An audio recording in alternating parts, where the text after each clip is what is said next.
Hamed Hussein Shabalala Zimbwe Junior, ambaye jana alicheza vizuri vibaya mno pale Morocco, lakini vile vile Shomari Kapombe Baba Esther, pamoja naye Abdulrazak Hamza, Kibu Dennis, pamoja na Yusuf Ali Kagoma. Hawa ambao wako Morocco wenyewe watasafiri moja kwa moja kutoka Morocco kuelekea Misri. Maana yake ni kwamba tutawakuta Misri wakisubiri kuungana na wenzao.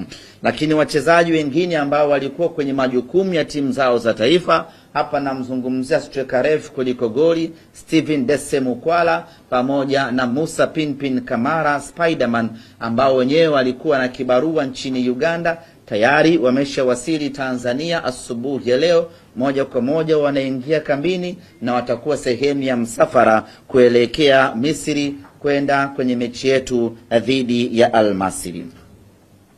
Ndugu zangu waandishi wa habari na wanasimba kwa ujumla na Watanzania kwa ujumla, tunakwenda kwenye vita kubwa kweli kweli dhidi ya Al Masry.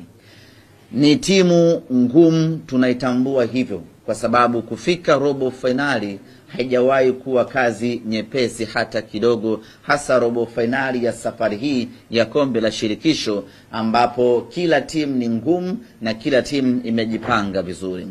Mnyama tunakwenda kucheza na Al Masry. Hakuna timu ya Kiarabu ama hakuna timu ya Misri ambayo unaweza ukaichukulia poa poa.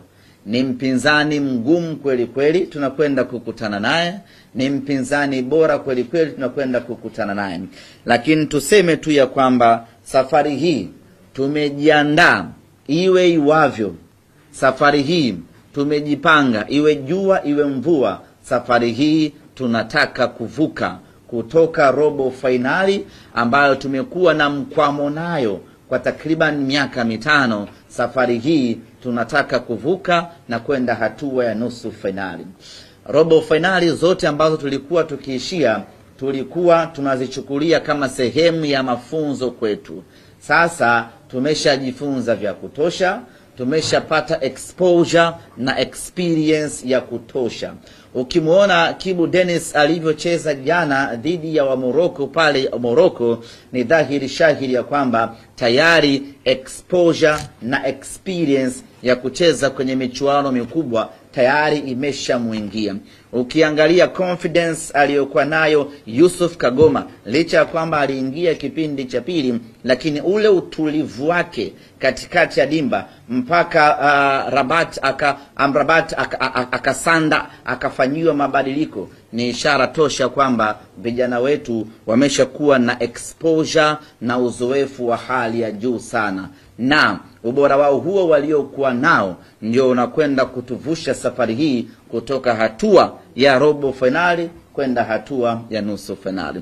Lakini kila mwana Simba ni lazima aichukue hii kuanzia sasa, pamoja na mipango na dhamira tuliokuwa nayo ya kuvuka kutoka hatua hii ya robo finali kwenda nusu finali, lakini haitakuwa nyepesi hata kidogo. Tunakwenda kwenye vita kubwa, tunakwenda kwenye mapambano makali, na ndugu zanguni, kutana na timu zote Afrika hii, usikutane na timu za Misri. Timu ya Misri hata kama inashika nafasi ya 12 kwenye ligi yao, bado inasalia kuwa ni timu ngumu, ni timu bora. Ukiangalia kwenye michuano ya CAF hivi sasa, ni Misri pekee ndiyo ambayo imeingiza timu 4 kwenye michuano ya Afrika. Timu 2 zipo kombe la shirikisho, timu 2 ziko ligi mabingwa Afrika.